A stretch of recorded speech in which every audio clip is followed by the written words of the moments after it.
Patuloy na hinahabol ng Kidapawan City Police Station ang hustisya sa manugong Kwaresma para sa dalawang pamilya sa Kidapawan kung saan dalawang hiwalay na karahasan ang natala nitong Holy Week. Ayon kay Police Lieutenant Colonel R.J. Celeste, Chief of Police ng Kidapawan, binuo na ang mga tracker teams upang tumutok sa pagkakakilanlan ng mga sospek na pumaslang sa 46 anyos na tricycle driver na si Aminola Panaraag na taga Sudapin na sinaksak sa Brentville Subdivision, Poblasyon, Kamakailan. Hawak na ng mga otoridad ang deskripsyon ng salarin na uli nakitang nakasuot ng pulang bonnet, itim na sombrero, sweatshirt at itim na long pants. Matatanda ang binawian ng buhay ang biktimang si Panaraag matapos itong pagsasaksakin habang minamaneho ang kanyang tricycle. Mariing sinusuri na rin ng kapulisan ang posibleng motibo sa likod ng pananaksak kung ito ba ay may kaugnayan sa personal na alitan o trabaho ng biktima. Habang ang 26 anyos na nanay na si Mikey Perez Tancle ay pinasok naman sa bahay at pinagbabaril sa Alim Street, Poblasyon, Kidapawan kinagabihan sa parehong araw. Mabusising sinusuri ng mga otoridad ang mga na-recover na ebidensya kabilang ang 4 na basyon ng kalibre 45 na baril. Ayon sa pulisya, ang deskripsyon sa salarin ay nakasuot ng itim na damit at sombrero na isa na sa mga leads na kanilang hinahabol sa ngayon. Mariing iniimbestigahan ng mga otoridad kung may kinalaman ba sa personal na alitan o iba pang banta sa buhay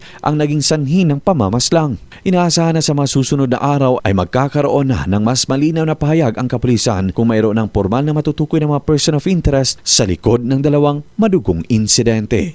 Luigi Alan Tutor, NDBC, Bida Balita.